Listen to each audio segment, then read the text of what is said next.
Evening, everybody. We are going to be trying something new today. I downloaded this game. I believe I got this as part of the Steam sale, or it could have been a Humble Store sale. I'm also just going to test the audio, so you might hear me again quickly in the background, but I'll disable that as soon as I can. And I am dropping a lot of frames.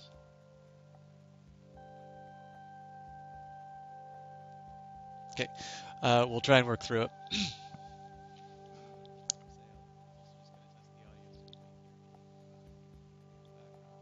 Okay, I'll have to do with that. I am trying something a little bit new with the audio as well, so if there's anything as far as volume is concerned, please let me know. I'll try and get that sorted out for you. But yeah, I think I got this as part of a Humble sale. Not a Humble bundle, but the winter sale that they had just before the Steam sale went on. And I know it is a tablet game originally. I actually wanted to try it on the tablet, but it was never like quite at a price that I was willing to buy it at. But it was basically a steal on the Humble Store, so I decided to get it. I've never played it. I've not even really seen a playthrough of it. I've just sort of heard, you know, I've heard good things is about the best I can say about it. So, I don't know if there's a tutorial or any sort, but I thought it'd be sort of, I mean, the original idea of the stream was to, um, unpack that process of learning, to share games that either promoted me to learn or, just gave me some interesting, hang on. I'm getting a couple of Twitch messages here, so I'll try and talk while I resolve those. But I don't know. Basically, the the original plan was to play stuff like Kerbal Space Program and Civilization because they were games that, despite my best efforts, helped me to learn learn different things. Kerbal Space Program probably learned more about orbital mechanics than I ever would have thought possible. And then, of course, that was also a game where I was learning how to play it on stream as well. So I thought Rim Capsule might be an interesting one to, to try out. Oh, come on. That would be an interesting one to.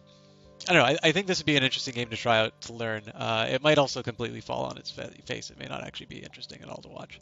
But let's jump in. Hopefully,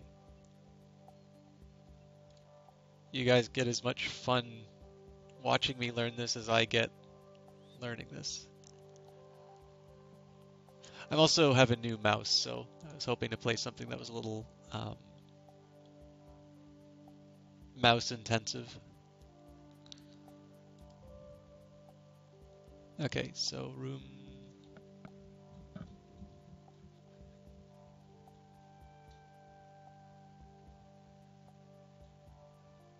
Okay.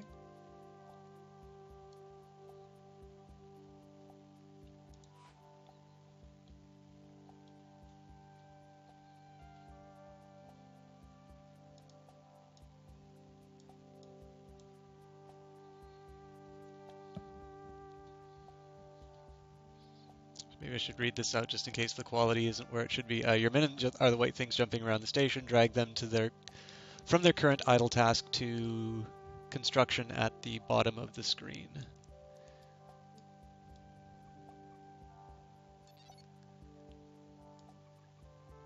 Good job. Now do the same for the remaining minion.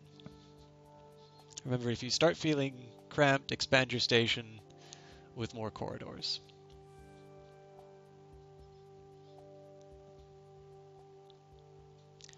I have built a corridor.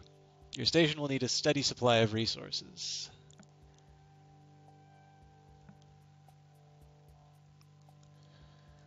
We have some emergency rations, but these won't last long. Start by building a reactor to generate energy. Drag a reactor from the menu above and connect it to your station. Now I think they said place reactor adjacent but not overlapping.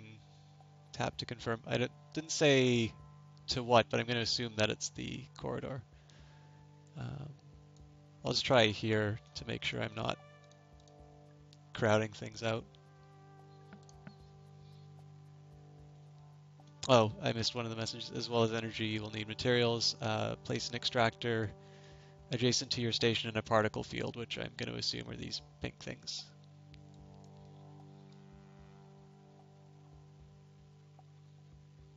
Yeah, the particle fields are the strange undulating pink things. So this seems to be the most intelligent way to... Oh, to rotate a room, use the right mouse button. So, I mean, I originally thought something like this would work, but maybe this? Or this?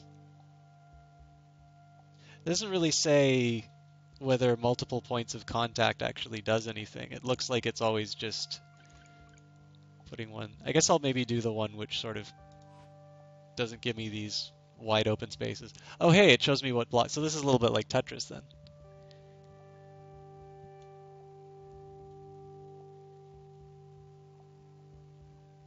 Sorry to those who know this game already. It's this is decidedly new to me. I also have this message here about the max key frame interval is currently at 4 seconds. Please set it to 2. I don't believe I can actually set that though. If there is a problem as far as quality is concerned, as the tasks are completed, you will see your minions lie down. This means they are idle, waiting for something to do.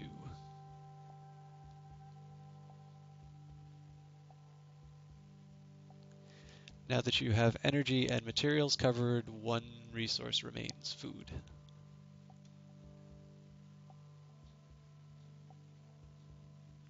Food is produced first by growing sludge in the gardens.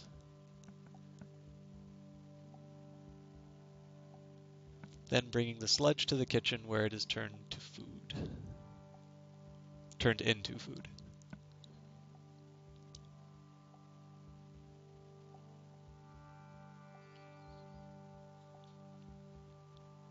So here's something I'm thinking. I could try building a corridor and take advantage of the T-shape of this block, because that's eventually going to give me access to this thing. If I use one of the... Actually, I guess I could still use the L-shaped block as well. Yeah, I guess that doesn't really matter. So let's see what I can do with gardens. Well, see, the thing I don't like about that is it sort of closes off my... you know what? I think... Well, let's see. What can I do here? You know what? I think I'm going to play it a little bit safe and make it corridor first, and then I can do gardens.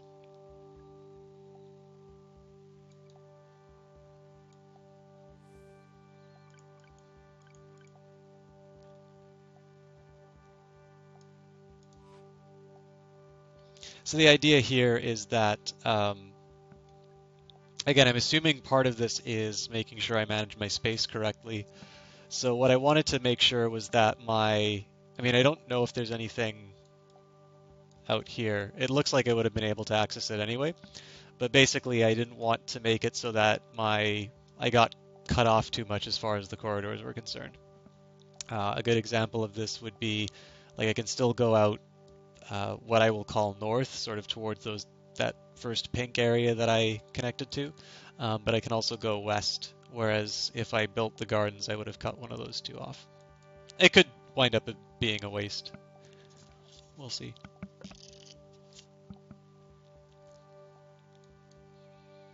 I was supposed to build a kitchen after, right? Oh, see, now I wind up cutting this off anyway.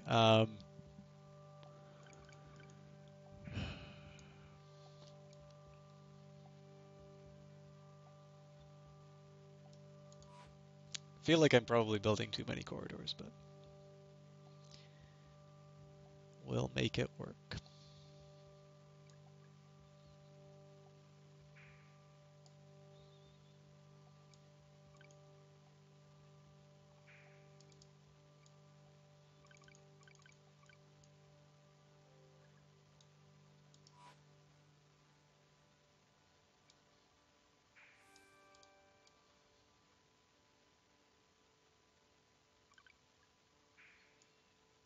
You are not alone in this place. When the bar at the bottom of the screen is full, you will be attacked.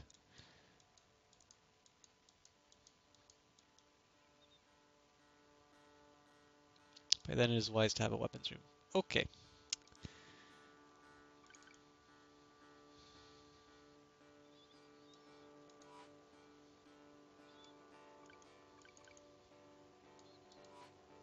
I think I know how I'm going to handle this.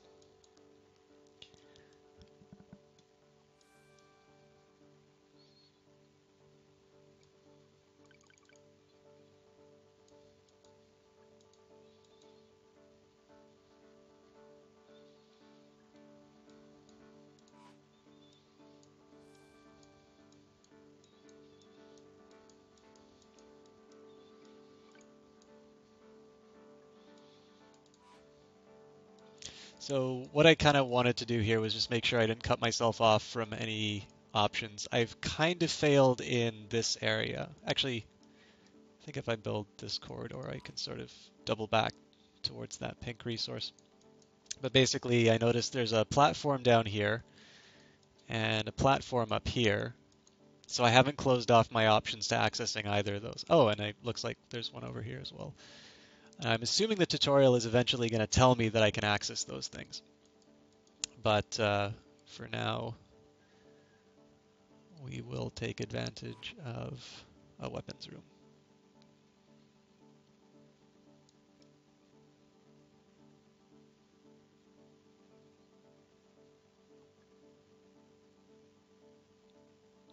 It also looks like I'm running low on these little yellow things, so it could be that I've actually put myself in a bad spot. Oh, those are food resources, so as long as I can build the kitchen in time. That sound means attack is imminent. Uh-oh. Hurry up and build a weapons room to defend yourself.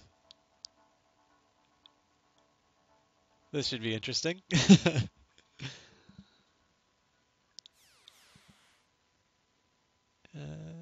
It seems they were harmless scouts, but you've been discovered now.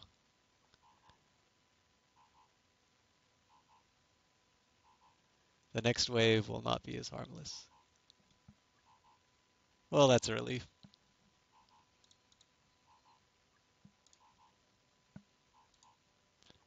This is actually a lot like, even if it's StarCraft or something like that, this is pretty much my experience of games like this, where I focus so much energy towards building a nice little base that I don't actually do anything useful.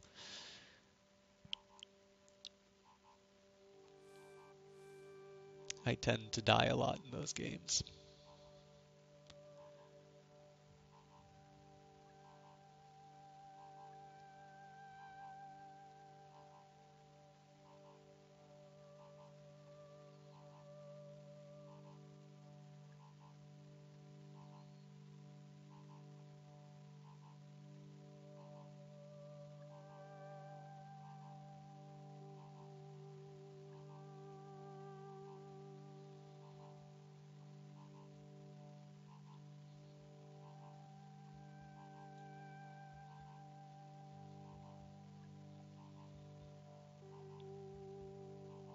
Okay, so they're both idle now because they don't have blue. Oh, well, the blue's going to generate on its own, though. So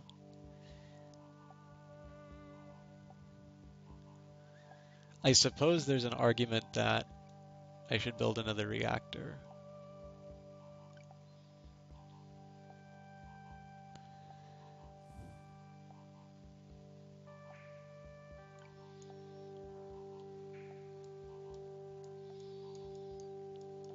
I'll maybe wait until The other room is, well, everything else is built except the corridor, so I guess I can build another reactor. Where do I want to put it though?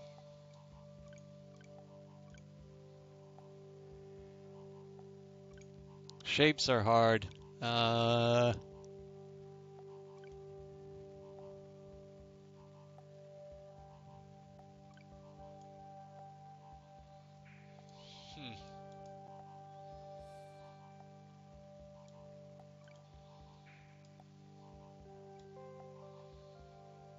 Yeah, so that blocks it off. I don't really like that.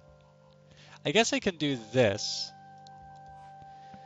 because after I just build one of these corridors.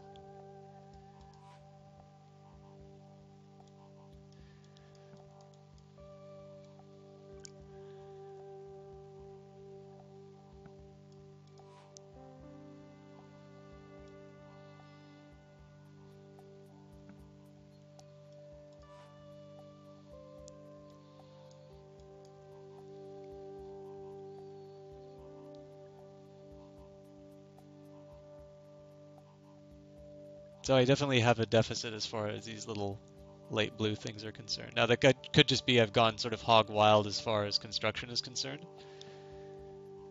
But I figure I've got 3 pink. Yeah, I've got 3 pink resource extractors. Drag minions from their current tasks to defense to protect yourself.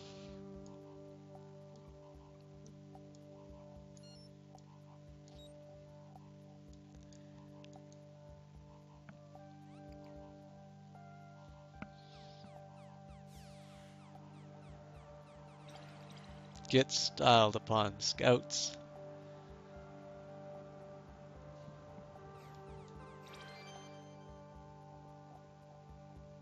It's time to move sludge from the gardens into the kitchen. I guess that gives a chance for these reactors to charge up as well. Good job, you are now self-sufficient.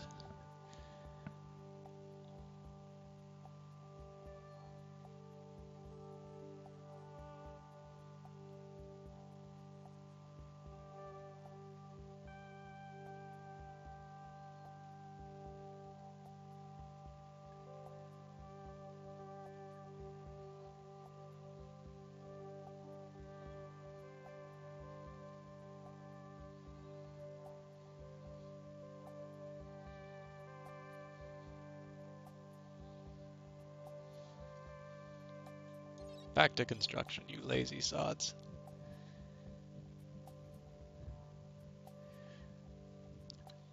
I'm not 100% what engineering is doing, though. It might be that it's improving these the time on these reactors. I'll maybe try putting them in after everything's built.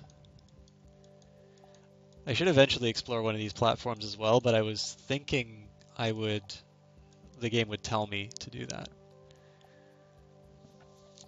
Because I need to be told what to do in these things. I think this is kind of neat, though. This is definitely the sort of thing I like to find as far as games are concerned, because, I mean, if you look at this, it's a really appealing art style, even though it's so simple. And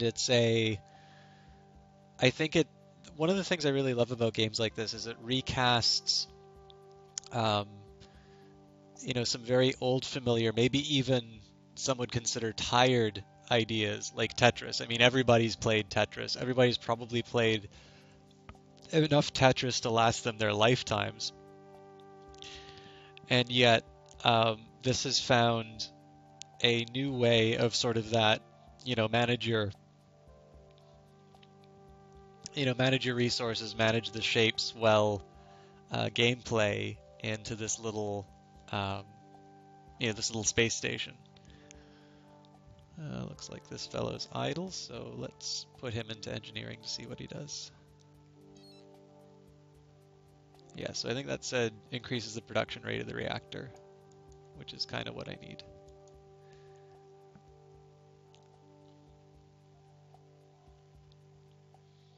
While we get these things online, I figure one guy can build the reactors and the other guy can charge it up. I probably should have noticed that before. And then they'll both go to defense in a minute.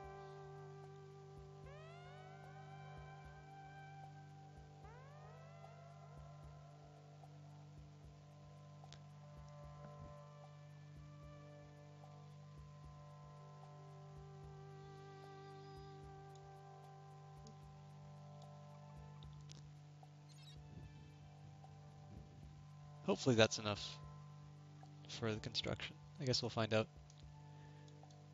I think we might need one more, but maybe it'll be ready in time. Well, I'll have a fight, so let's see if I can get them to drop off their things before arming. I think they're probably going to be late, actually. So let's see what happens when I get damaged.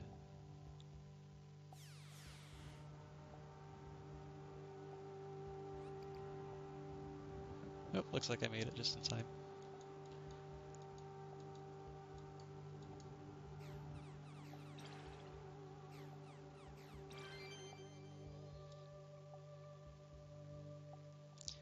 To quickly order your minions to a task to repeat your last task assignment. Oh, you can click a task to repeat that last task assignment. So I guess if I had clicked construction rather than, so if I click defense once.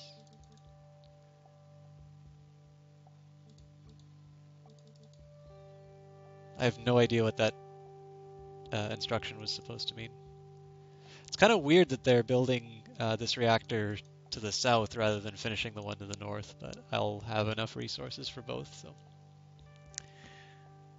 I suppose it could be worse.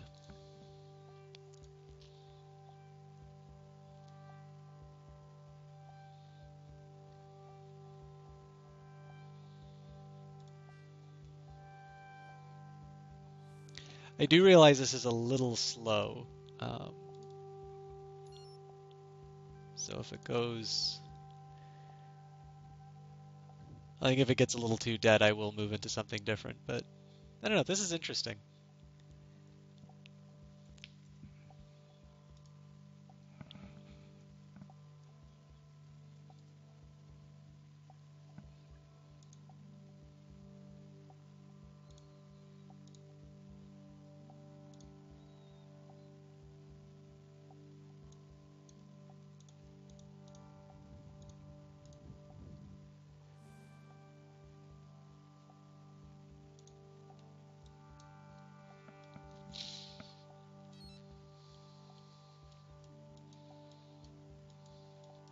So I suppose there's two arguments that I could make. I could say I should stockpile everything, or I should focus on accessing the resources that I haven't reached yet.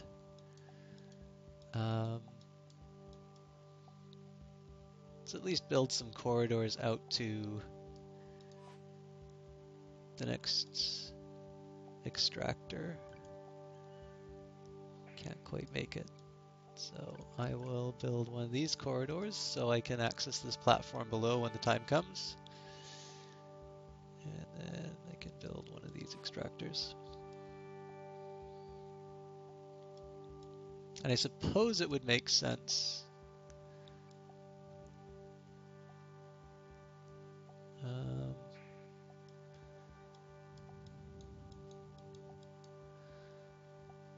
I guess I can build another gardens. I actually want this to be a corridor because it kind of fits the shape that I'd want for accessing this platform.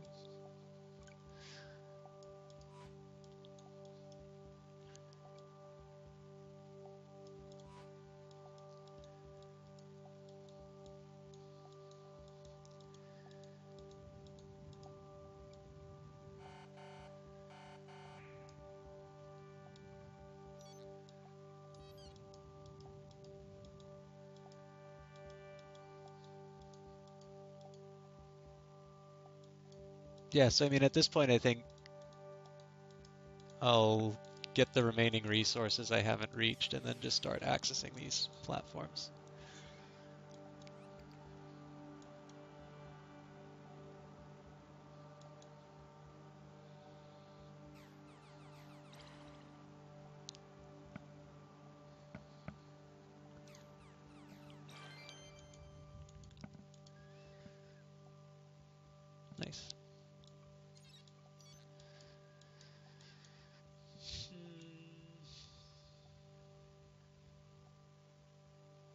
So that's not the most appealing block. What about up here? Not really either. So it's not ideal in any direction really. I think I'll just finish off the path. Yeah, this gives me more options. Oh, that is a shame. I really miscalculated that.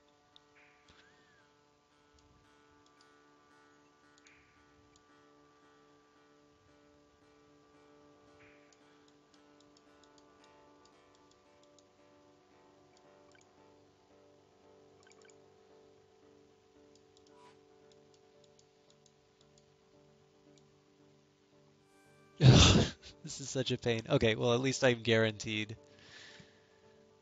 It's not the most efficient platform, but I will live.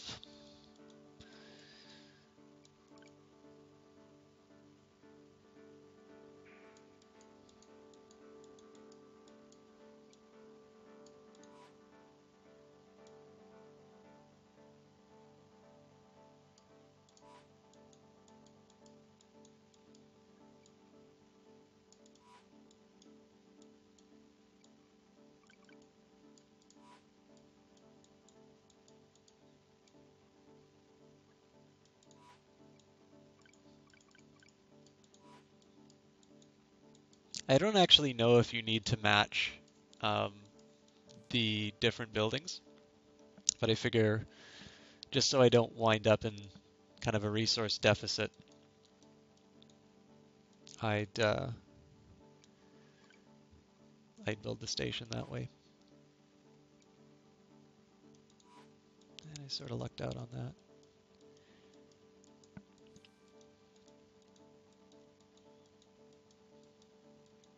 I'm assuming at some point I'm going to need to build more weapon rooms, but it's I've only got 2 guys, and it looks like I got 2 with the first one that I built, so it's not the end of the world. Hey, Krunkalunka.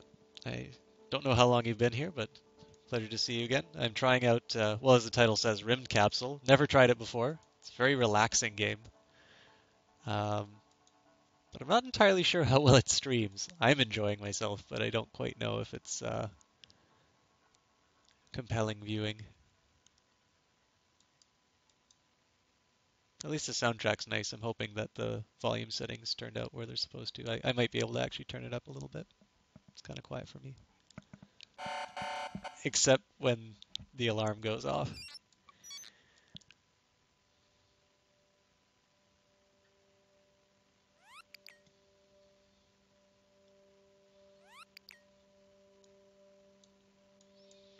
I got it for a steal on the, I guess it was the Humble Winter Sale. It was like 99 cents or something like that. I was originally going to get it on a tablet, but it was always like $5, and apparently I'm cheap enough that $5 is too much for me. I think I'm going to turn the volume down a little shade.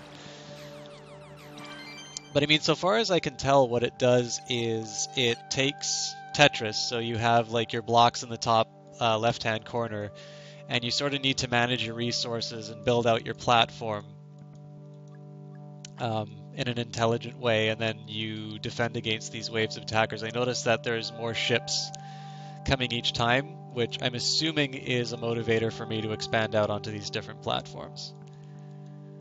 So, I don't know, it's, as I was saying a little bit earlier, it's definitely the kind of game I like to find, just because it takes something that might be, you know, some people might consider a little stale, and, you know, puts a nice new little twist on it. Of course I can't build that there.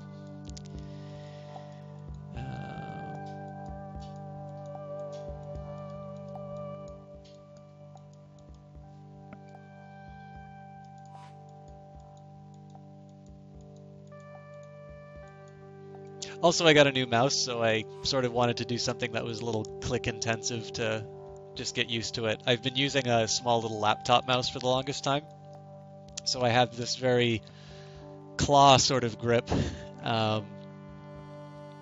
This is a little bit more, a bit more of a traditional mouse, so I have a little bit of getting used to for it.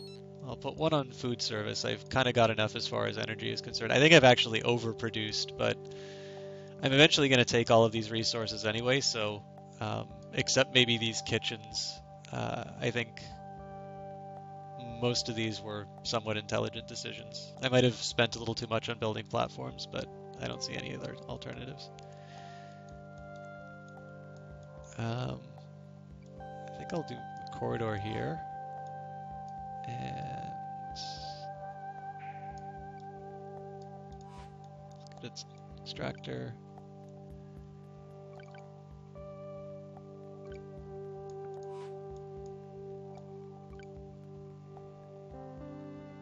See, I'm forcing myself into another bad shape.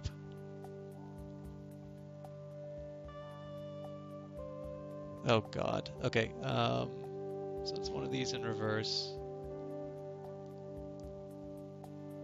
Oh, Jesus Christ. I'll go the sissy way out.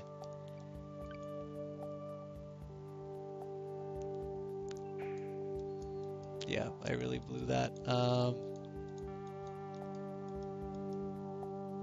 Well, this has an easy solution. I just turn it into a reactor.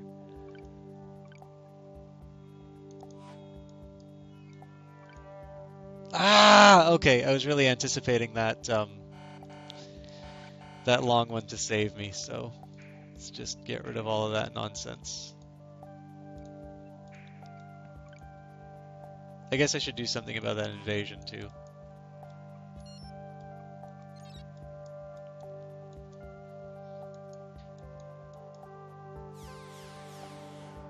The worst thing too is I did an assessment for something on like spatial awareness, and I got such a great score on it that as soon as I screwed that up, I was a little frustrated with myself. Apparently, if it's not for grades or any kind of certification, I just stopped caring.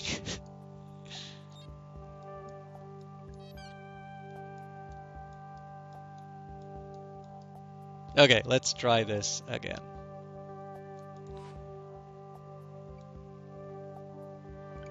I am an idiot.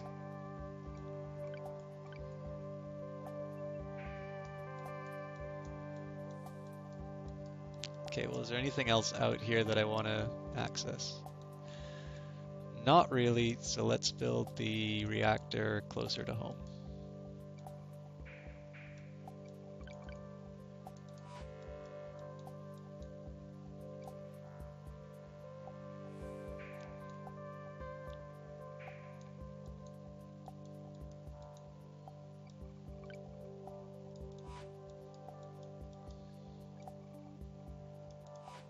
There we go. So one day I will find out what happens when we actually access one of these platforms. I don't think there is anything else I can mine until then. Oh, and there is a zoom out feature. So yeah.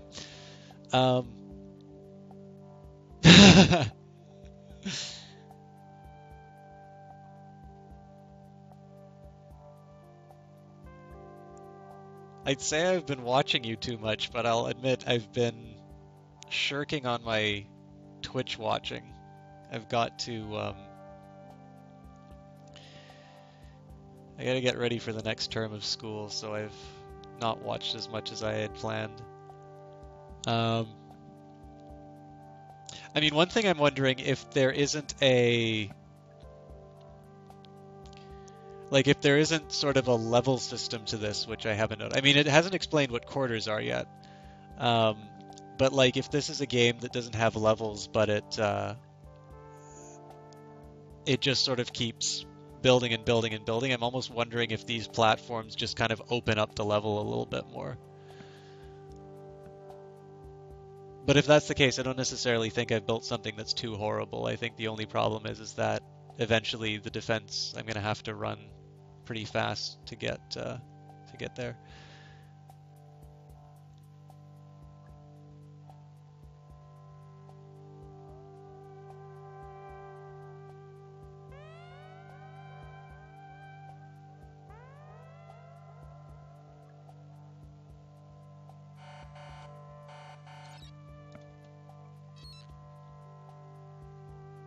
Okay, while this defense happens, I'm just gonna get up and get a glass of water.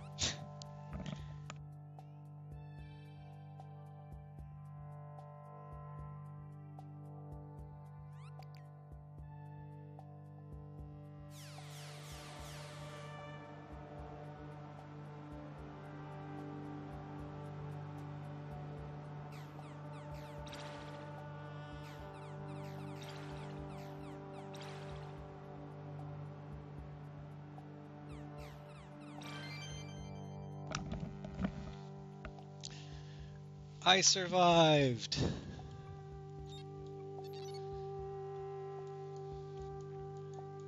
So I guess the one problem that I've run into is because I've started building 4 platforms, this is going to take forever to build out.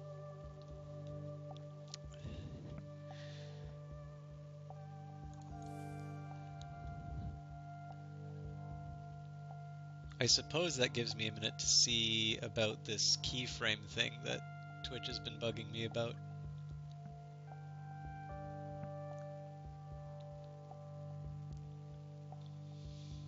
It's a very soothing game. I will admit, actually, I'm probably happy I didn't buy it on tablet, if I'm perfectly honest. Because I have a feeling, like, the thing I've noticed with a lot of tablet games is I only play them a little bit, and then connects the rooms of your station cannot be removed once built. Oh, it's just talking about quarters. Oh, actually, I guess I can find out what the quarters does on its own. Each quarter houses 2 additional minions. Okay. I suppose that didn't really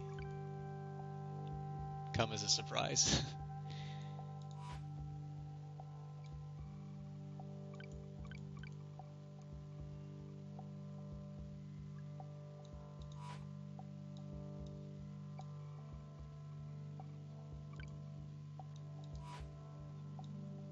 I think I'll build 4 of these. I'll probably have to build some more weapon rooms, but we'll see.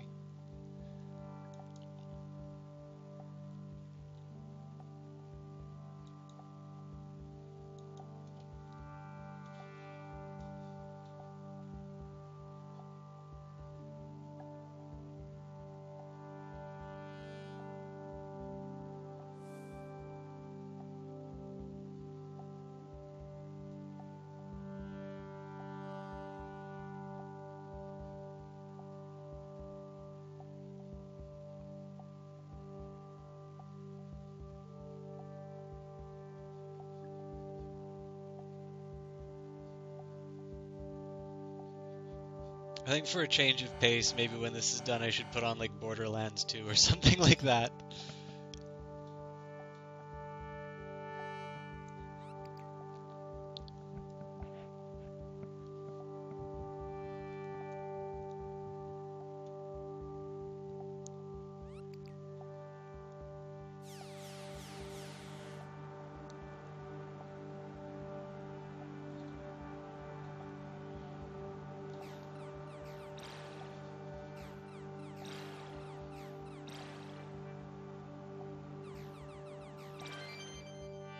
So I'm still not entirely sure what the threat from those things are. I mean, it's just been 2 defending against waves that went from, I think, 1 to now 4. Just playing the pre-sequel. I haven't, yeah, I didn't even buy the pre-sequel yet. I played Borderlands 1.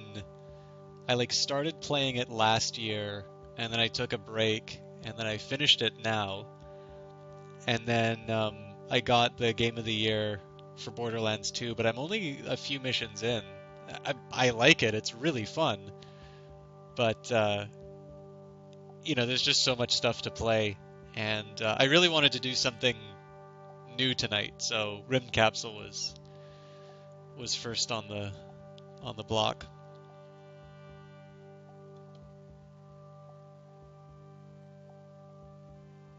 Yeah, I don't know what's new about it. I mean, I will say, I think the games are really good. I like playing them, but 2 is better? Okay, that's good to know.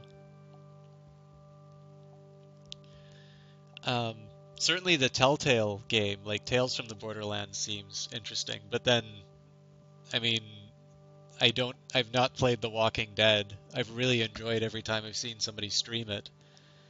So I figure, if I wanted another Telltale game, The Walking Dead is probably something that'll give me a lot of value, and it's a lot cheaper. The one thing I've been putting a ridiculous amount of time in is Crusader Kings 2. That game is, I mean, first of all, I found out I'm a terrible person because of that game. Uh, but that is just sucking up so much of my time. Really could have been DLC. Yeah, I've been playing Saints Row 4 with a friend of mine. Um, and like obviously that's one that famously was DLC before it became a full product. Um, now I don't think it's bad, but I think that's a dilemma we're running into a little bit more often now, which is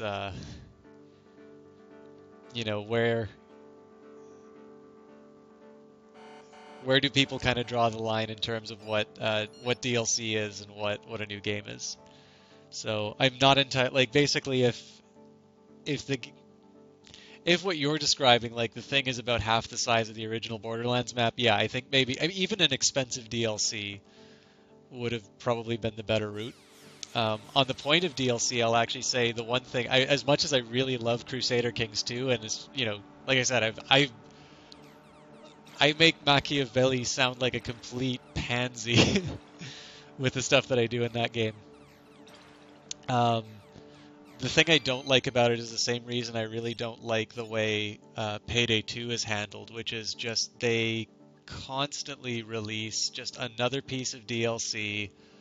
The worst thing that the Payday 2 people have actually done is they kept teasing like a female heister for the longest time. And basically they released like a diamond heist for something like $6 or $8 or something like that, and then oh wait, no, it was like an $11 heist, and then like you could buy the female model for $6 or something like that. So I'm like, it's not even one piece of DLC that you get that gives you this additional character model. You need to buy the other heist, and then if you want to buy, the lady, you pay more. I mean, I found out very shortly after playing that game that uh, the all of the DLC, even the heist, is totally optional, just so long as the host has it. You don't actually need any of the DLC, which is good, I suppose. But they certainly don't make that very open information. And to be honest with you, I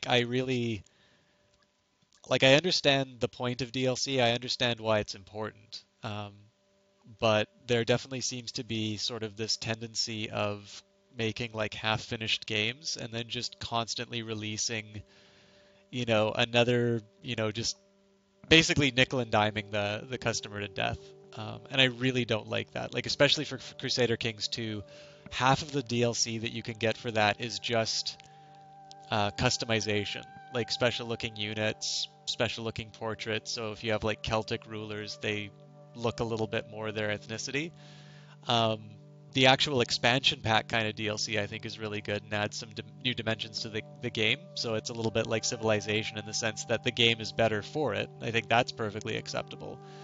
But like to give you an idea of how ridiculously greedy I think Paradox is and how they handle the Crusader Kings property, not only is ruler customization downloadable DLC, and I don't know if the ruler customization is the same as this barber shop that they've made where like you can like decide what beard and haircut you have.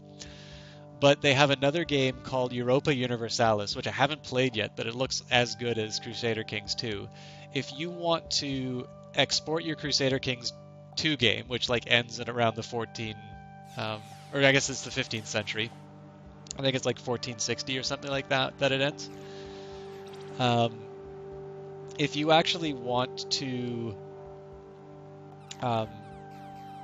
if you want to export your Crusader Kings 2 game into Europa Universalis, you need to buy a $5 DLC to do that.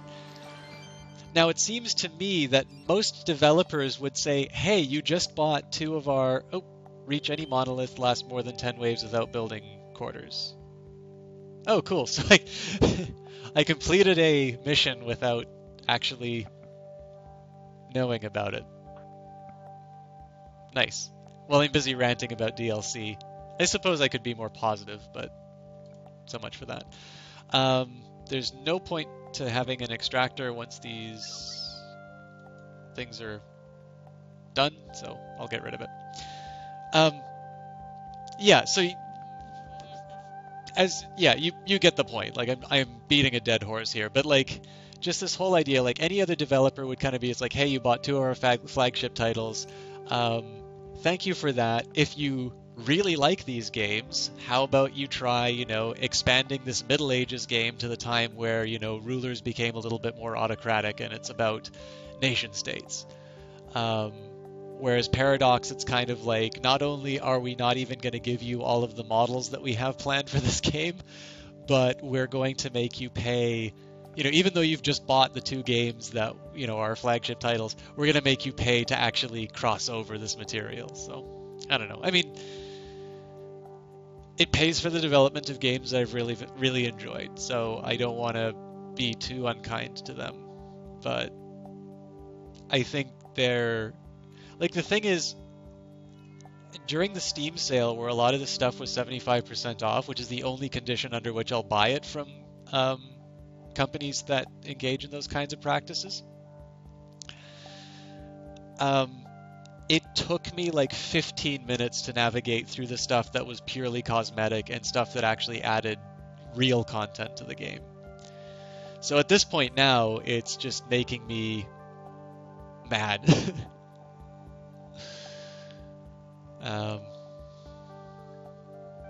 But I mean, the big thing is, right, it's their company, right? They can sort of decide how they want to do this stuff, and clearly there's enough demand for these titles that they feel that they're able to get away with those practices. So I can certainly have opinions on these things, but in the end, the larger number of customers have spoken, so.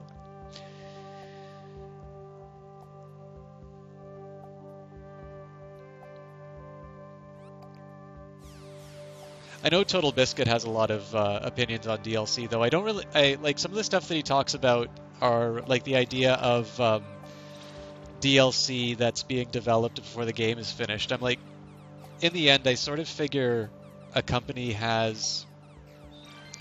Nope, looks like one of my workers died. So now I know what the threat is. I guess I should build some food service so I can get some defense up. So, the big thing here, I actually think this guy's probably not going to make it in time, which is cool. It sort of gave me a taste about what this game is about. But yeah, so Total Biscuit's position sort of seems to be that any development that is done on a game should be part of like the original. Like the thing that you buy. Let's see now.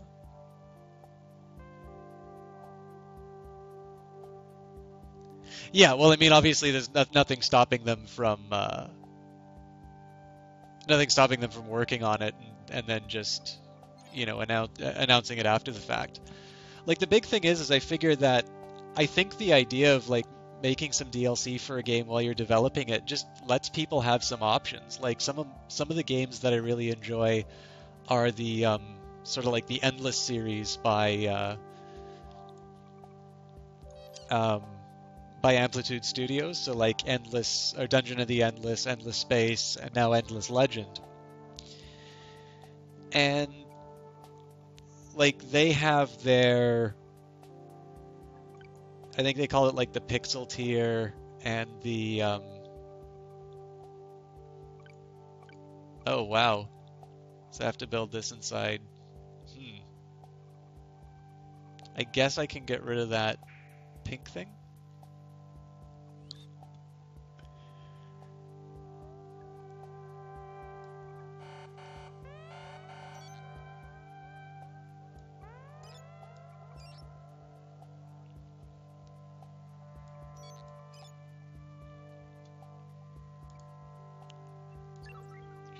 Um, so like what they'll do is like there'll be like the Emperor edition of these games. And like if you own Endless Legend, like okay, so I own all of the games that they've produced. Oh, looks like those workers are screwed.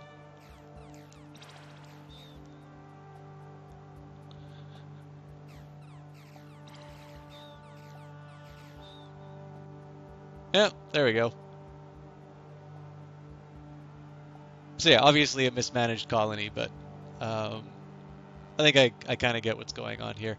The big question to me now is I'm at my normal break time, so I don't know if I just want to make this like my first learning experience and then just save this for another time, um, or do another run of it. Anyway, I'll at least finish the DLC thought. Um, so like the way that they do it, like if you just want to play Dungeon of the Endless, you don't have endless split space, you don't have anything else.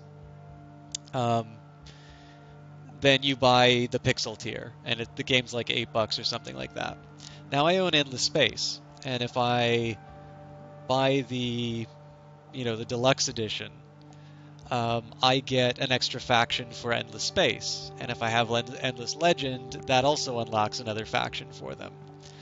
So you can sort of think of that as like DLC that's been developed during the game. But the thing is that if you're really engaged in these Amplitude titles, you can pay a little bit extra to get, the additional features.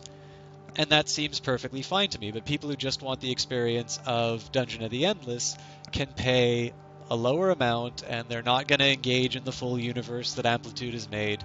It's just going to be like this flat, you know, original experience. So I actually think, day one or day zero DLC, whatever they call it, is actually a reasonable way of sort of segmenting the market. So like the real hardcore lovers of those kinds of games can pay the premium for whatever they see the value in, whereas somebody who is maybe only interested in the actual original game itself, none of these extra things, can just buy that on their own. So, anyways, with that in mind, I'm going to take a quick break. I'm just going to get up and stretch. Encourage you to do the same. I'll be back in less than 3 minutes, and I will decide whether or not to continue on with Rune Capsule or switch it up and do something that's maybe a little bit more dynamic. I'll see you in a minute.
Okay, I suspect I probably took longer than planned, but I was actually just sitting here thinking about what I'll do next. I think this is a really good game to close out a night with when I have like, you know, I don't want to get too in depth in another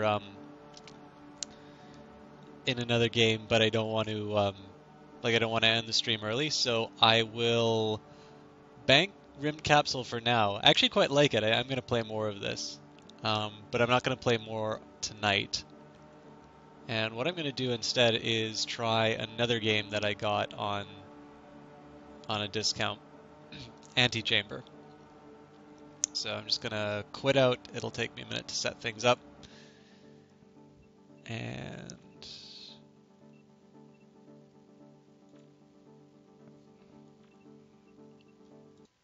I might even come back to Rim Capsule tonight, but for now,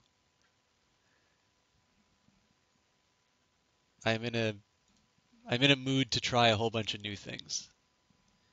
And Antichamber is weird. So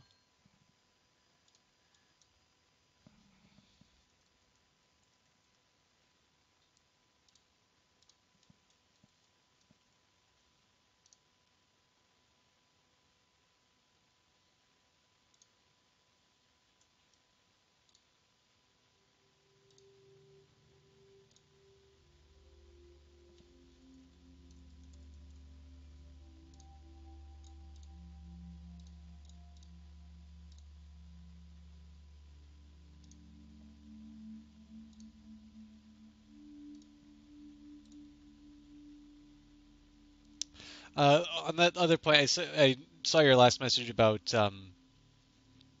uh, Amplitude. Their games together program is kind of interesting too. Like people who've been with them a longer period of time have more weight to the votes. The one thing I will say though is that sometimes like I don't necessarily think the players always necessarily know what's best for the game. So like Dungeon of the Endless had a couple of interesting options that they presented, and people almost immediately suggested like they all immediately went to the multiplayer option. Now I don't necessarily think that Dungeon of the Endless is any better for being a multiplayer game. But it sort of seems like every title has to be multiplayer, and that's what people want. So, uh, what that says about my attitudes toward democracy, I'll maybe just leave on its own. But I think it's a 50-50 thing. But yeah, I mean, generally, I think they have an interesting way of doing DLC. So, oh, I didn't know I had a timer on this thing.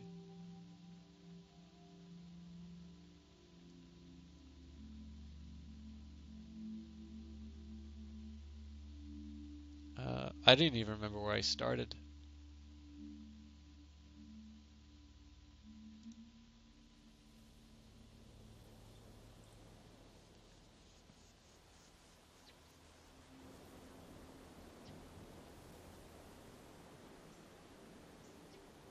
I didn't even know that there was. I didn't even know that there was going to be a pit 2.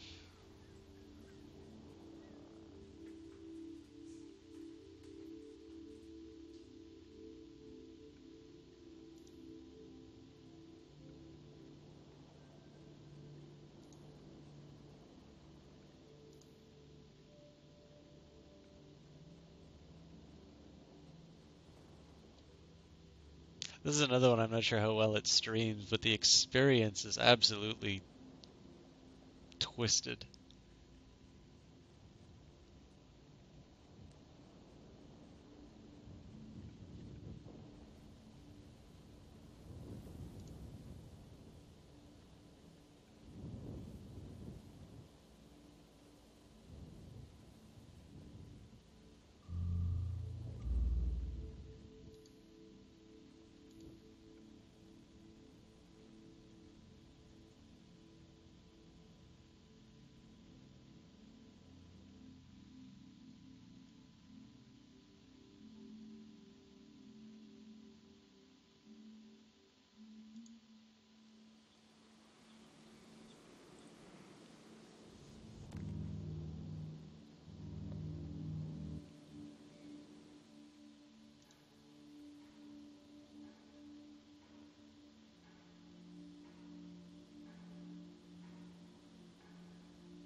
It'll be interesting. I mean, I'll actually admit I kind of got sidetracked on the pit, so I haven't. Sorry, this game just weirds me out sometimes. Um, I've been meaning to get back to the pit in in a serious way. I think it's one of those ones where I can't half-ass it. Um, and I also think I need to sit down with maybe a couple of the wikis and learn it a little bit better. So it'll be interesting to see what they do with number two. I noticed that I took a look at some of the other stuff that they were developing, and I'm 50-50 on it. I think the Pit's a really good game, but I think some of their other stuff I'm actually not that interested in. Um, so I don't know. We'll see how it goes. I really like the effects that they have in this game. I have no idea what's going on, but it's that's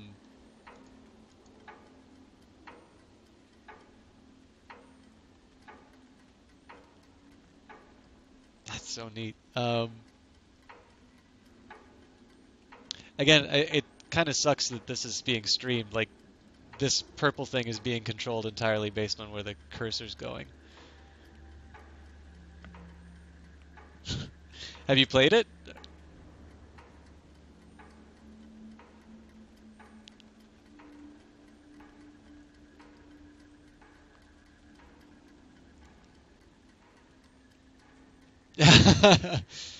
That sounds like actually a really good stream idea. Just put somebody completely unfamiliar. This is actually one of the things that I wanted to do is get one of my non-gaming friends to play the Stanley Parable and just let them know how the controls work and say that they're not getting any other help otherwise. But I didn't have any I didn't have any people who bit, so I'll see what happens maybe when I get back on campus though, because I know there were a couple people who were interested in the charity stream that I did. So I can maybe say, originally I wanted to do that kind of stuff for the charity stream, which reminds me I need to get that link down because they're not accepting anything anymore. But yeah, Stanley Parable is awesome. I actually got the announcer pack for Dota, and it's definitely one of my favorites.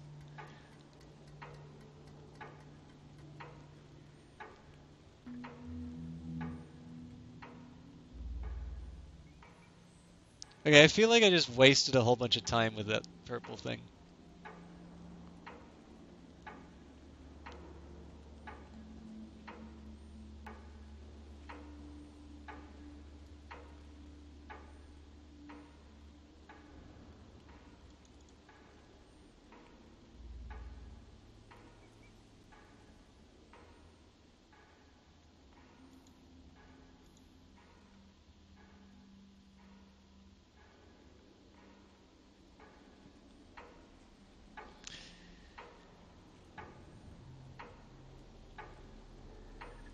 I actually watched somebody play the Stanley Parable for the first time, and their reaction to it was a little bit like it was a horror game.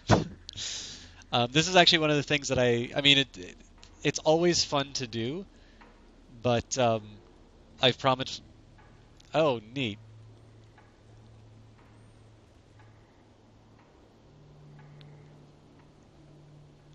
Um, One of the things I've promised not to do is put somebody who's not familiar with with a horror game or who's a non-gamer into a horror game. Um, because it seems to me like it's a lot of fun to watch that sort of stuff. I forgot to turn off the notifications. So let me get rid of that. Um,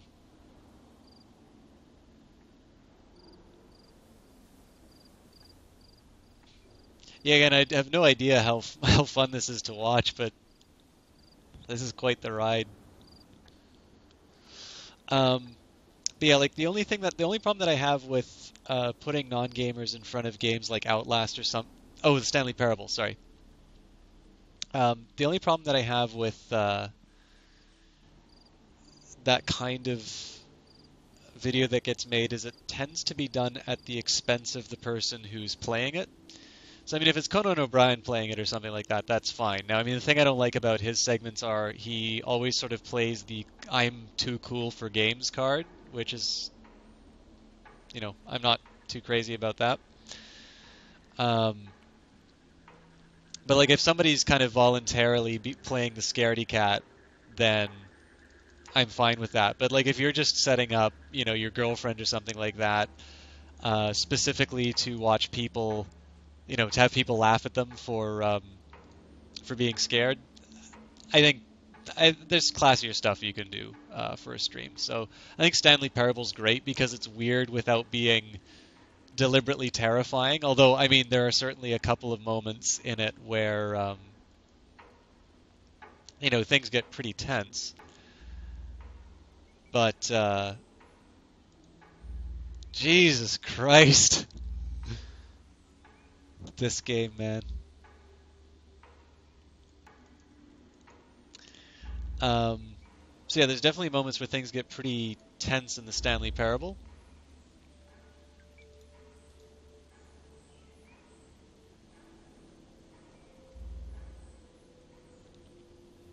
But just generally, it's all in good fun, and the reactions that are fun from the Stanley Parable are just people genuinely being weirded out by that game, which is something which gamers experience. So.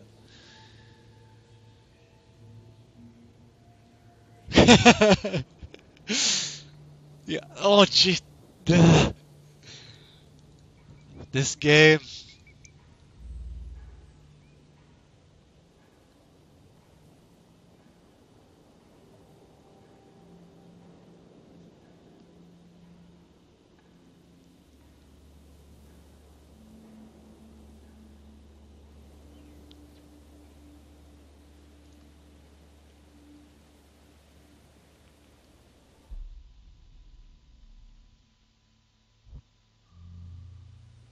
You're kidding me.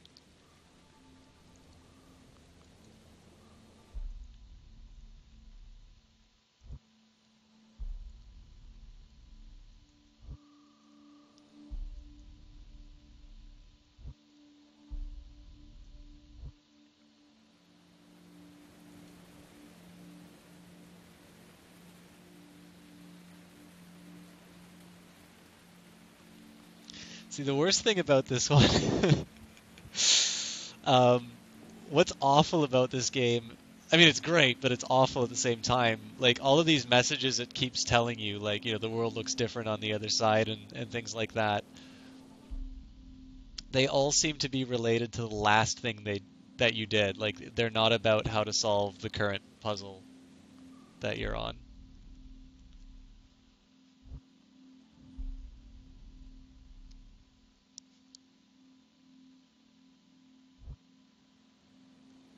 So yeah, maybe I'll just skip the Stanley Parable and put somebody in front of this. This game is something else.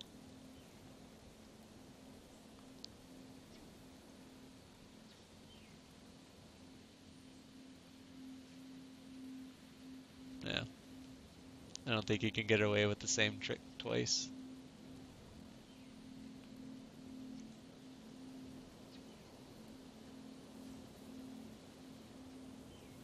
I have to wonder what the meetings of the design team for this game were.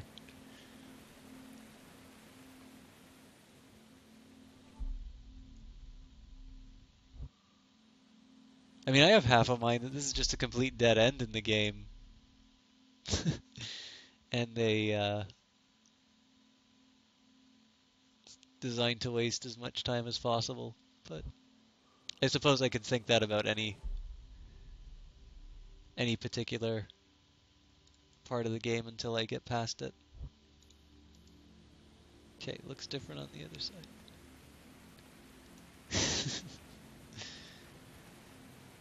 They summoned the ghost of MC Escher and asked him to tell him his worst nightmares.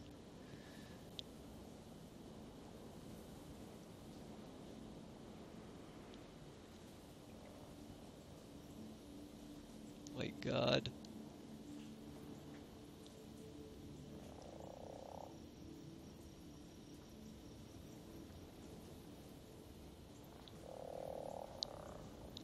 I know exactly who I want to see play this game.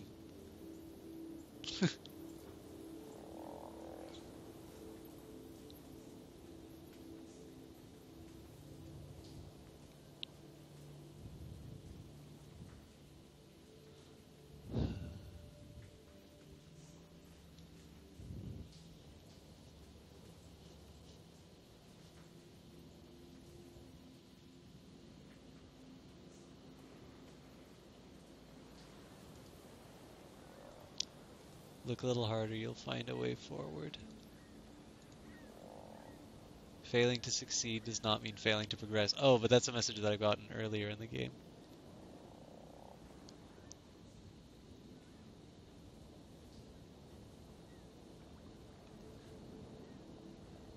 I really don't know what to do here.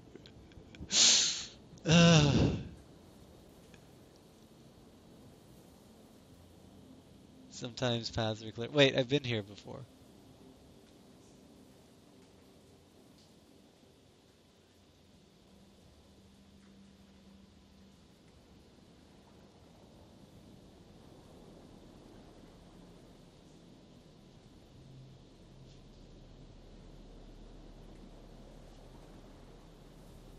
Ah,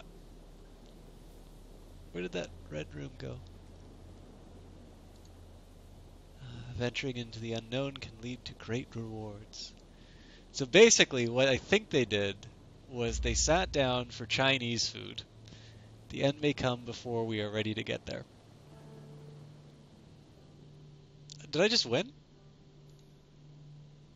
Life isn't about getting to the end. Ah!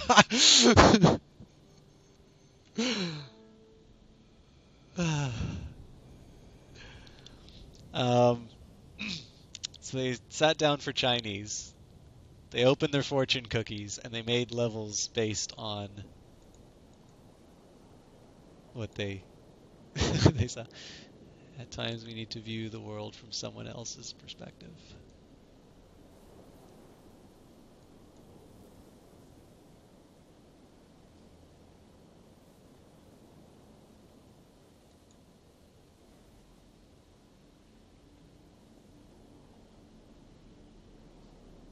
Venturing into the unknown.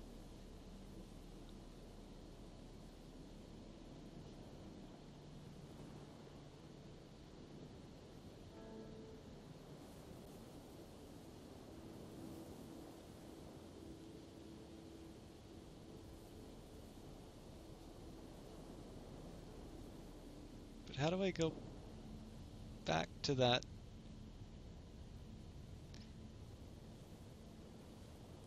There we go.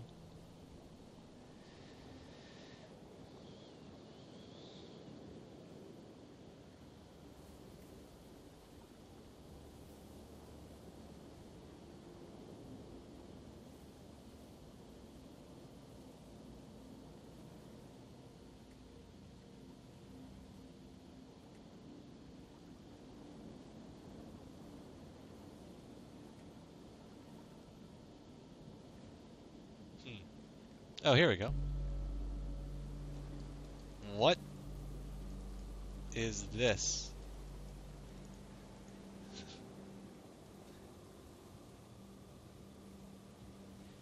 Yeah, that's he's the guy I mentioned before. MC Escher is his name.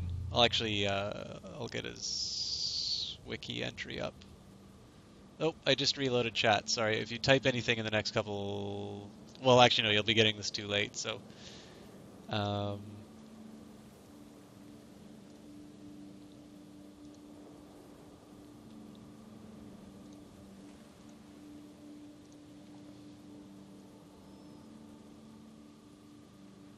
I can get the info up. I don't care if the game's timed.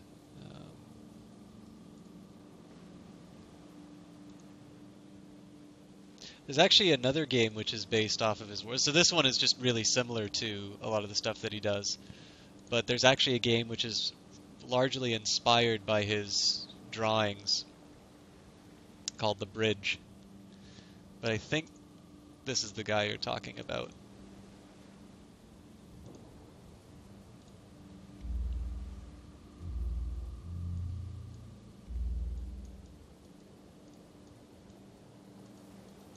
So I don't know what it's talking about. Oh, hang on.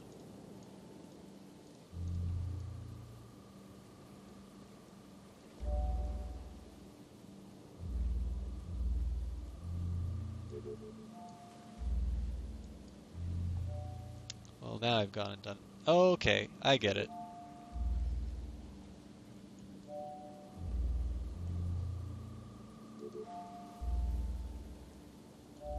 Neat. So can it go through? No, it cannot go through glass.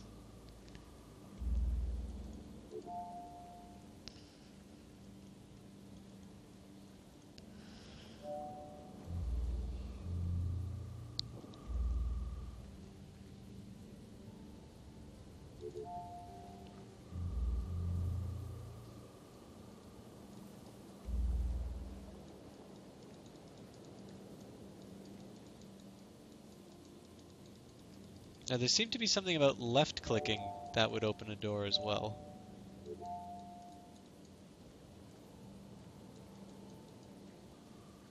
I check, but I don't think I can reopen this door, so.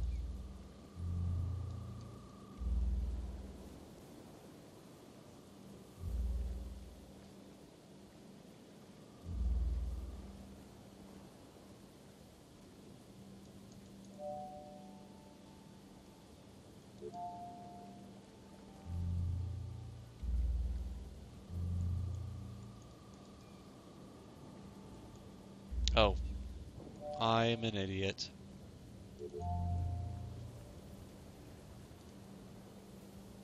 Some doors will close unless we hold them open.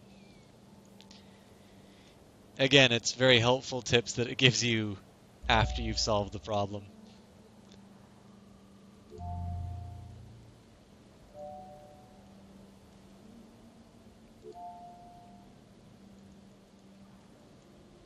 Yeah, put that behind glass for a reason. Oh, how cute.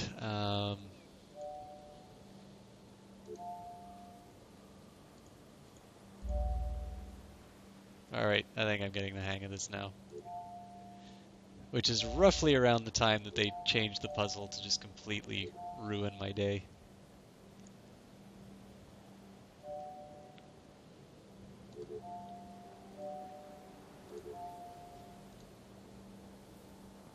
It's harder to progress if you're leaving things behind.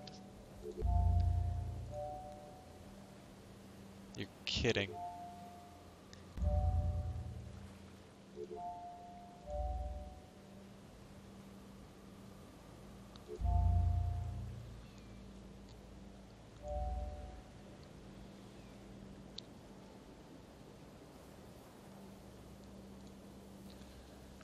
There are multiple ways to approach a situation.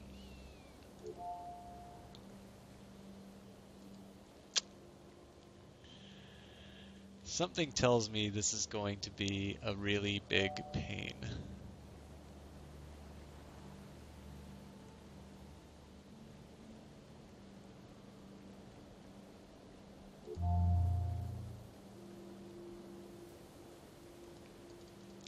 Don't think there's any way I can... I don't know if I was supposed to bring more back on that. Oh, you remember? Okay.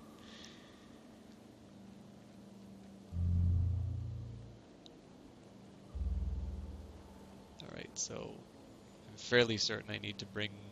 Oh, maybe I don't.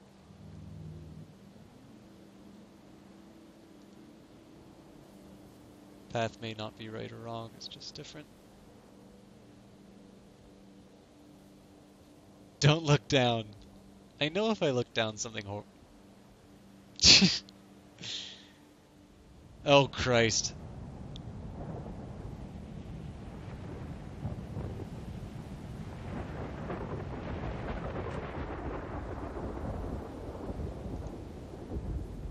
Too much curiosity can get the best of us.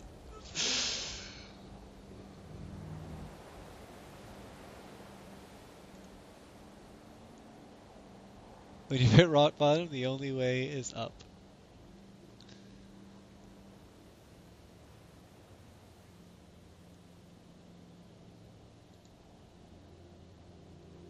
Signs may be helping you more than you realize.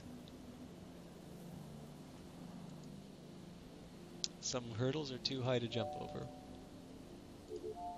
That's why we have these.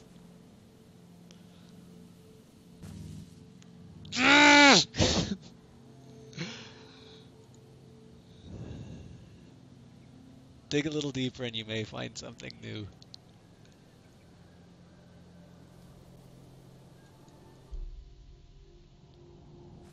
Okay, I've just...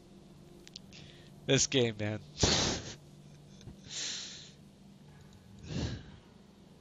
What appears impossible may have a very simple answer.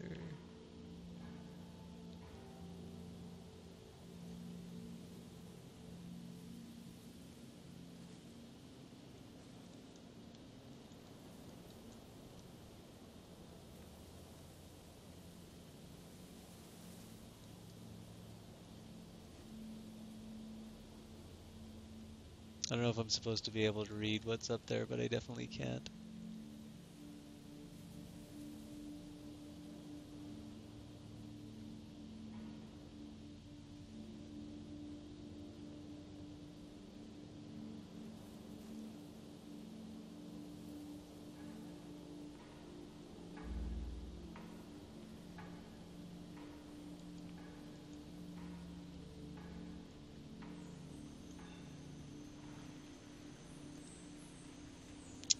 Solution to a problem may require a more thorough look at it.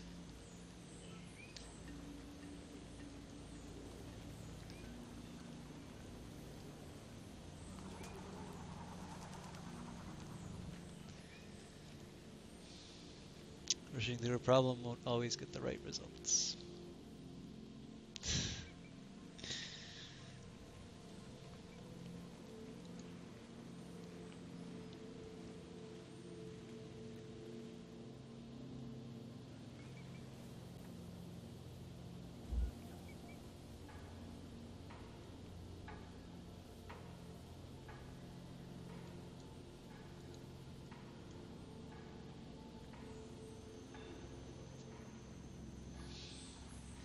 I was gonna say, I don't think it mattered that you didn't know how to solve it. I never even got a chance to really do the door puzzle before it vanished on me.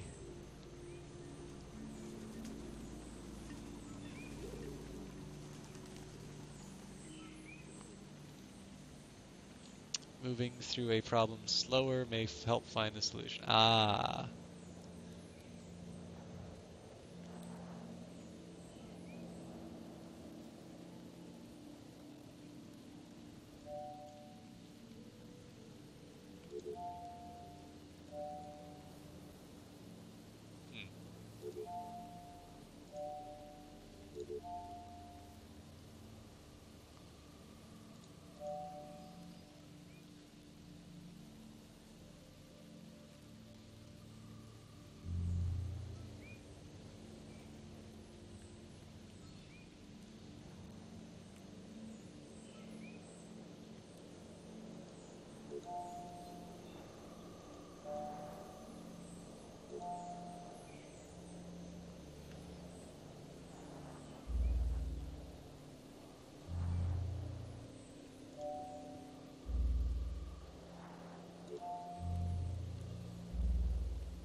Is there a crouch?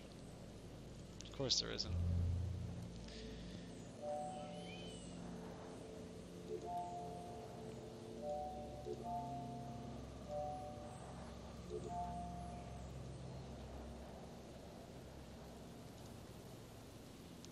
Right answers may also be the most obvious ones.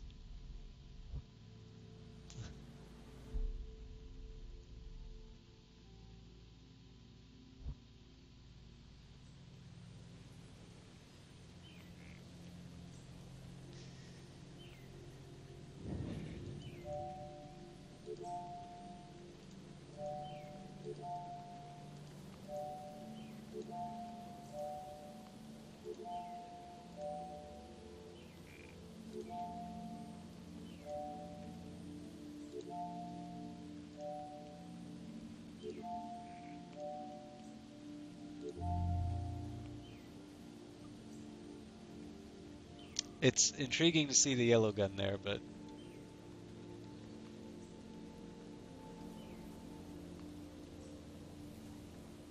mm,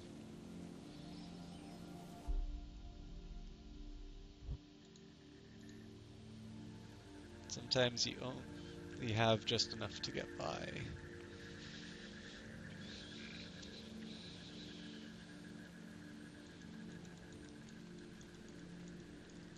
Okay, if I find out they put little... Seriously?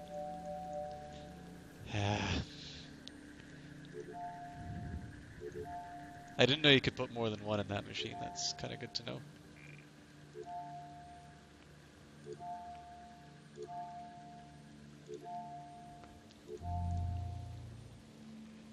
So knowing this,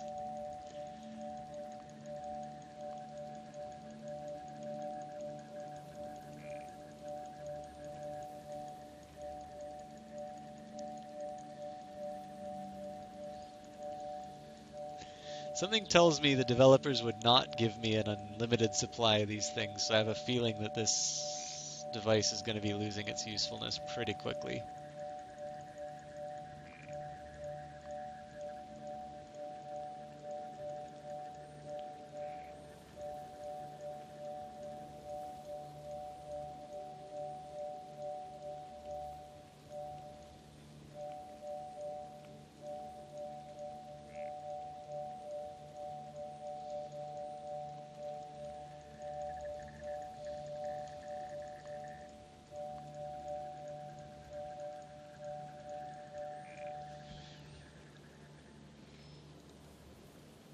Some of the problems can have entirely different solutions.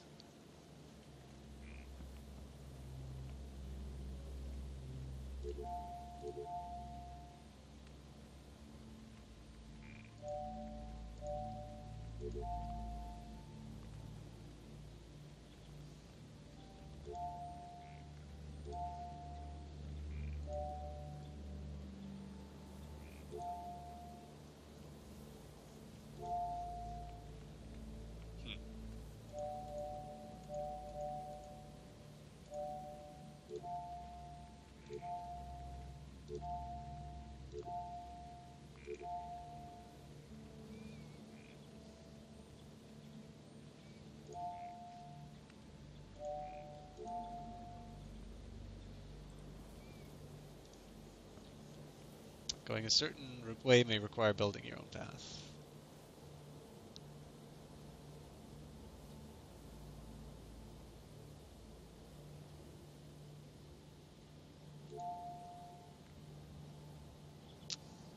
Well then.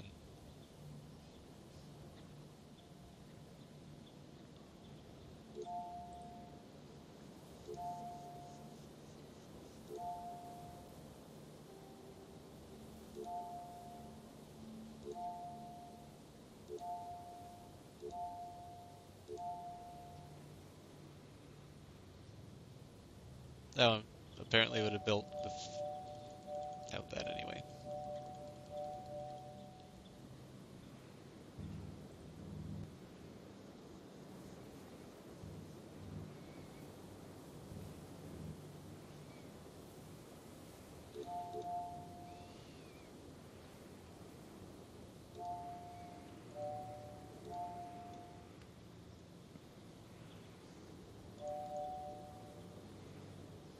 So I can't remember if the room was just directly in front of me or... Yeah. I guess I'm supposed to lock this thing down. Yeah.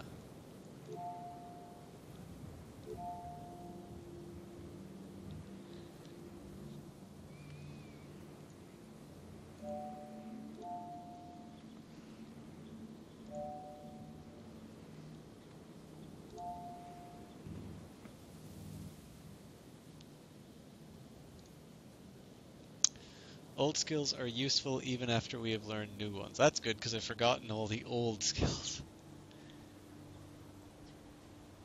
Head down.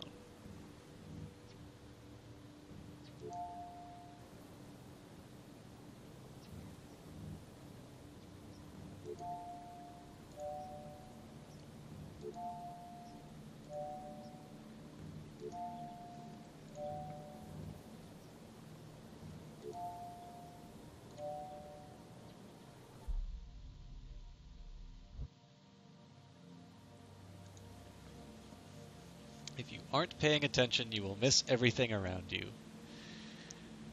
I like that this game scolds me. So I'm gonna guess that means the floor collapses under me. And I also seem to have lost all of my blue thingies.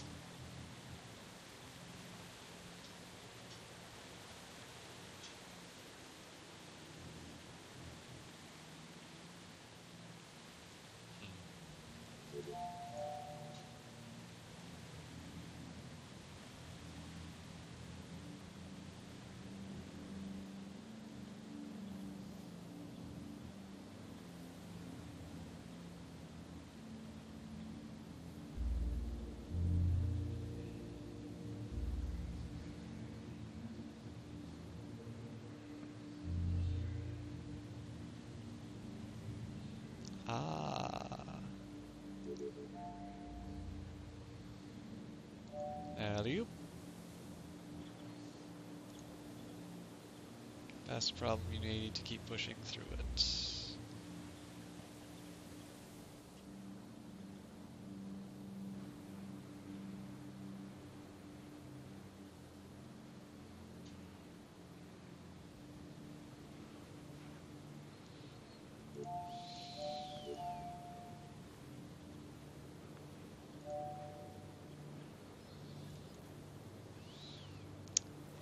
Thanks, arrows.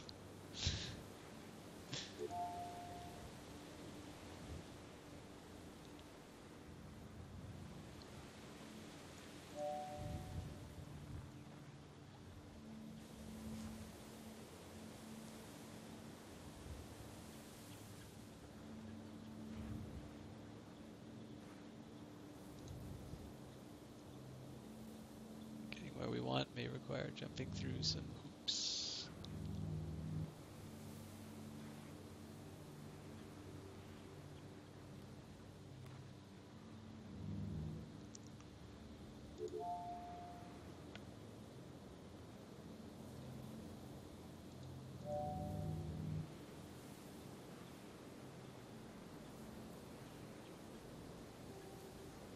Just trying to think about finding a way to stop it when it gets to that higher level.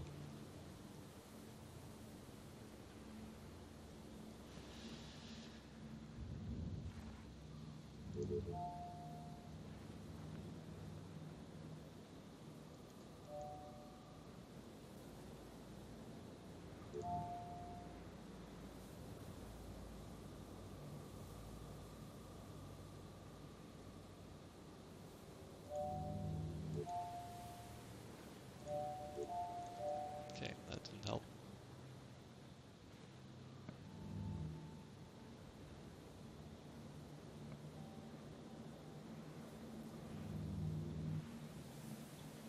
Yeah, just jumping. If you aren't paying attention, you'll miss. Throwing yourself into things can take you to new heights. Well, I already threw myself into this and it didn't really do that much.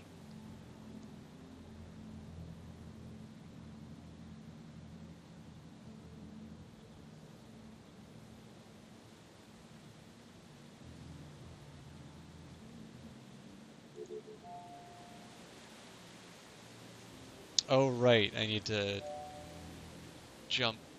There we go.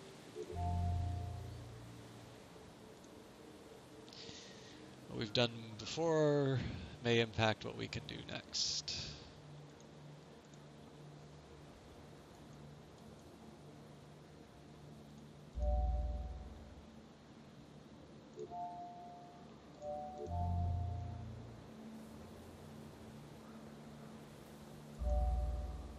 Okay, so I need to have that one.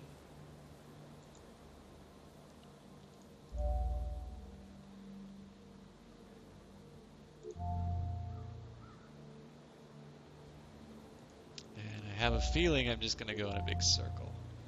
No, maybe not.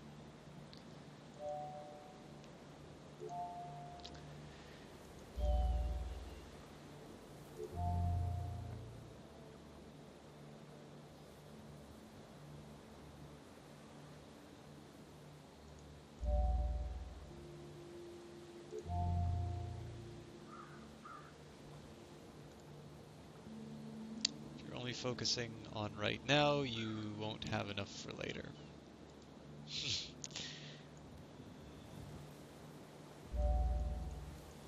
I keep forgetting you can always take more than one of those things.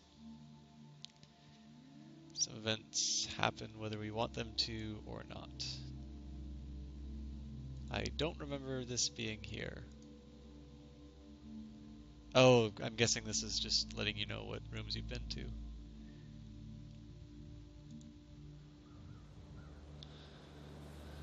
Okay. So I need to find a way to... See, I want to know what happened to all those blue pieces I was carrying earlier. I don't think I'm actually able to get through this part without going back to that room which had the blue wall.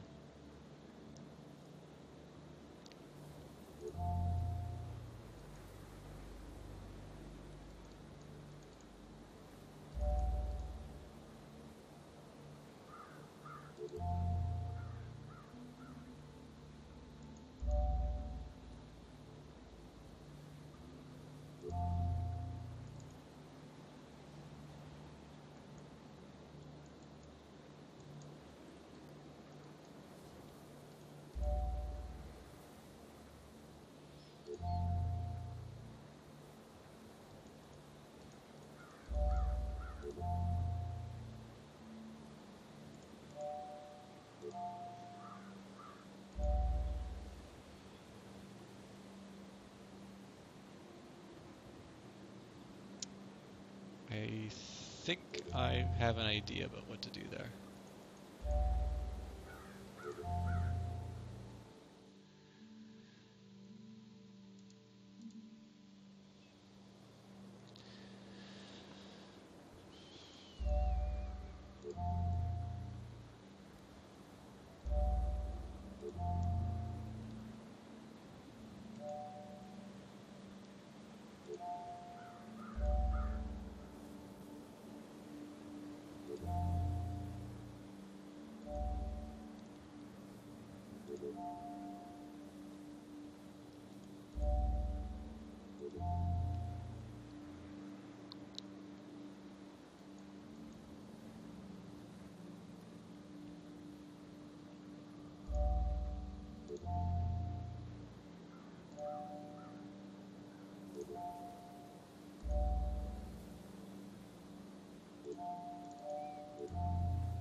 I didn't even remember what door opened. I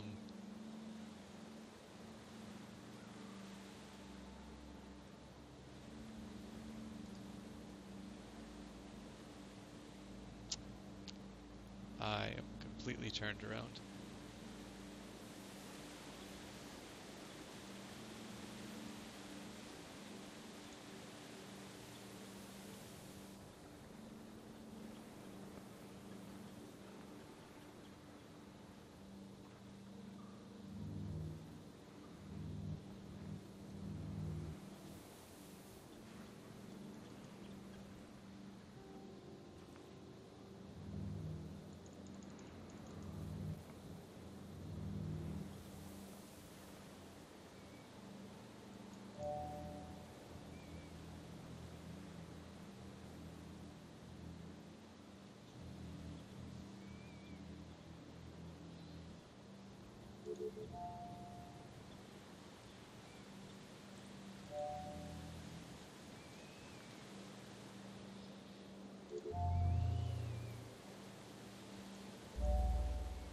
Okay, so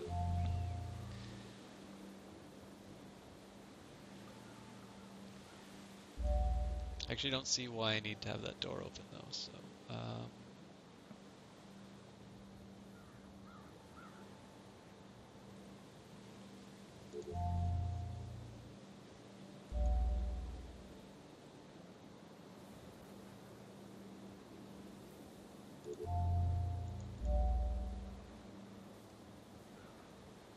Gotta be something I'm missing.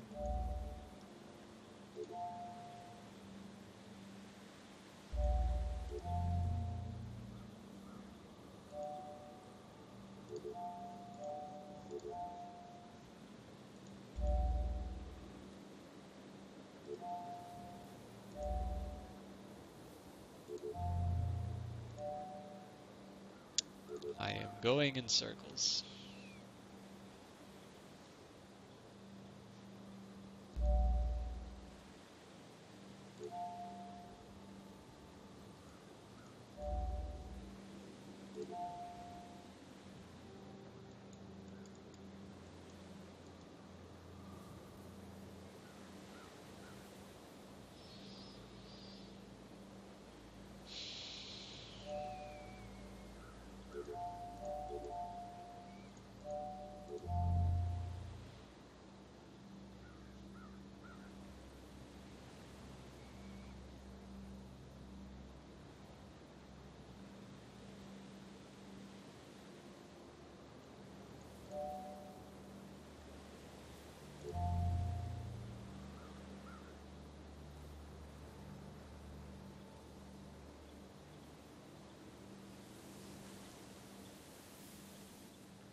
Yeah, no, I don't get the option, so.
I feel like I haven't been paying very good attention.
So other than feeling like a complete caveman for not getting that faster, that is a mildly rewarding feeling. Okay, moving forwards may require making the most of what you've got.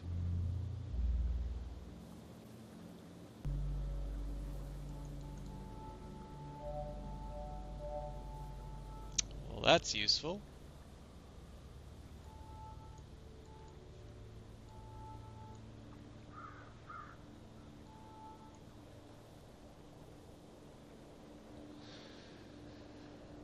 I see.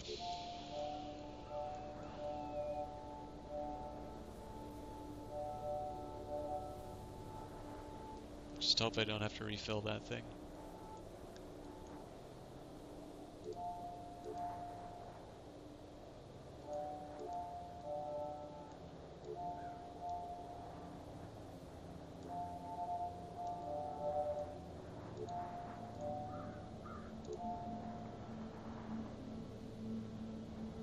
How did I get that one inside?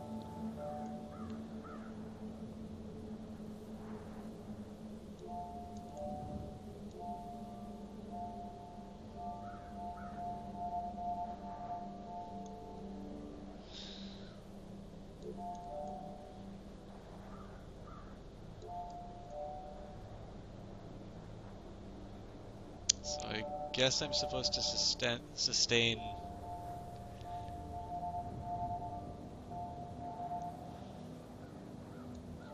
Jesus Christ. Okay. Um,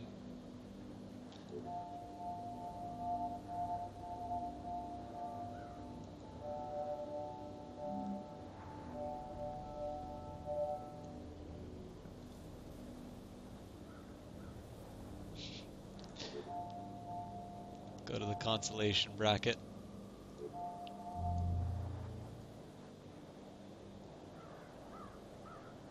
So I'm assuming I go through each of these rooms to get the remaining pieces. Some tasks require a lot of care and observation. Two things that are completely shattered right now.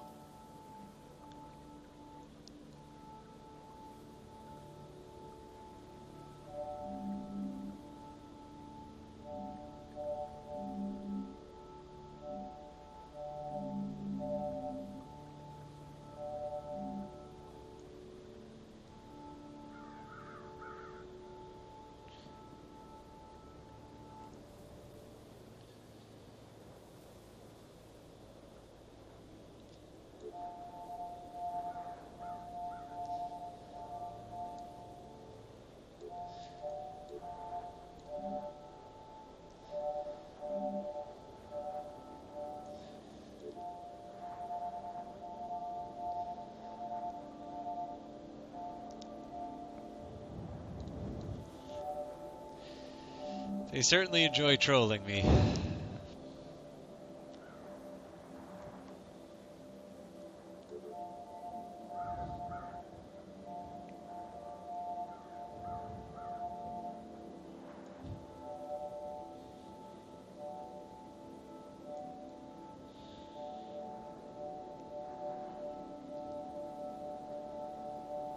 So I wonder if I go through again,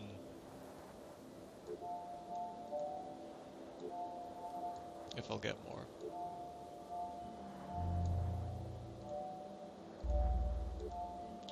Okay. So I only actually need to get it to the end.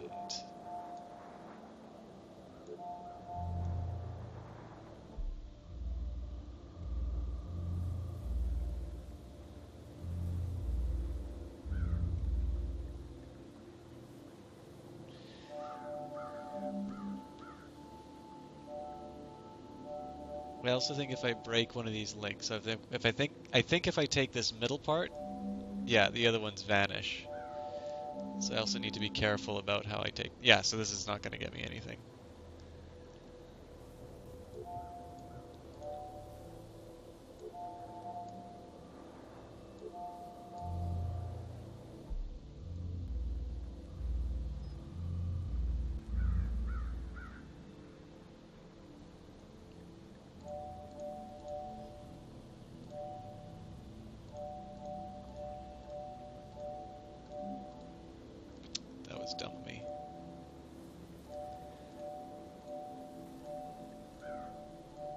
I wonder if it only gives you exactly enough.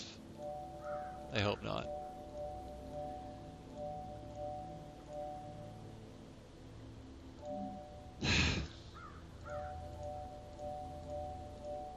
I'll blame the new mouse on that, but that was just me being careless.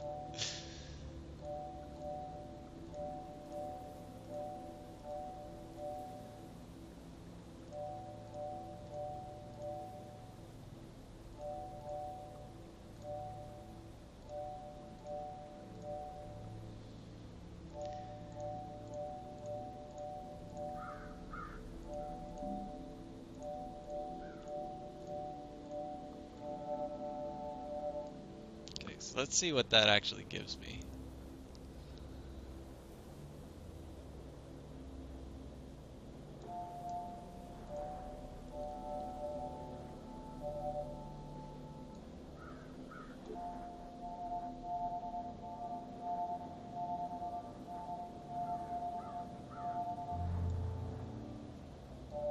The mother lode!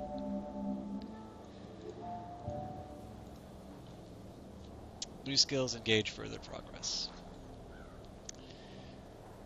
So I don't know if I'm supposed to try this thing.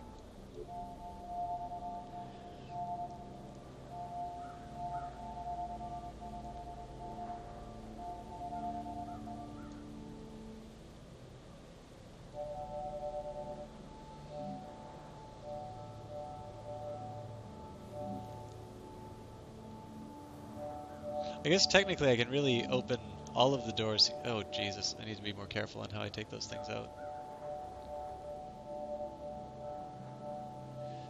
I think as long as I leave the last one there, and basically as long as I have enough to get to the end, I only need to leave the last one there, and I can basically leave all the doors open. I'll just be a little bit more careful in how I remove these.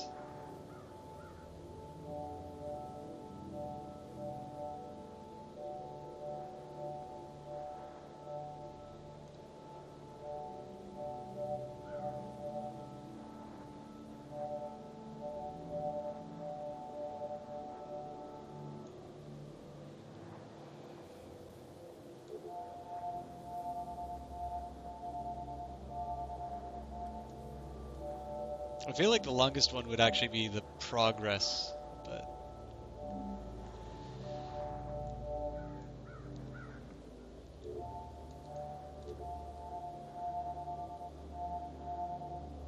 I kind of want to see what's behind this door.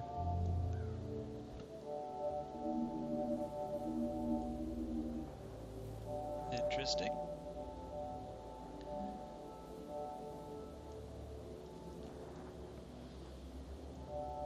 So I'm guessing I need to go back and get the yellow gun, but leave this door open so I can do something with it.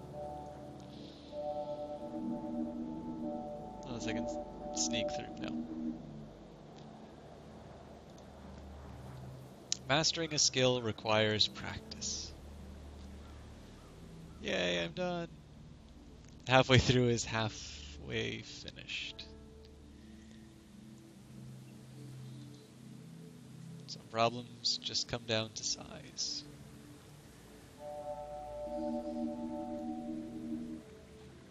Those monsters.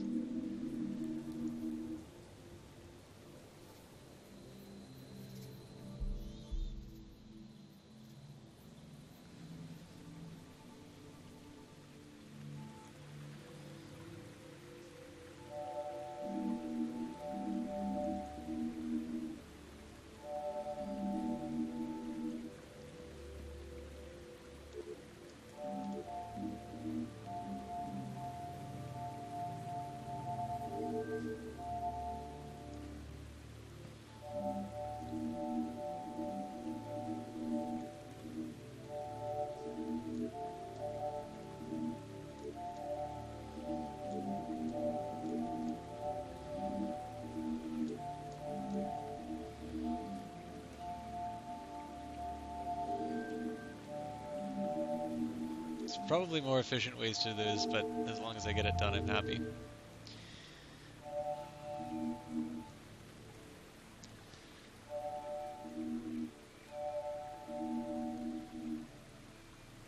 Oh, it's gonna wipe these out when I go through. Yeah. Now I know where I've been losing them.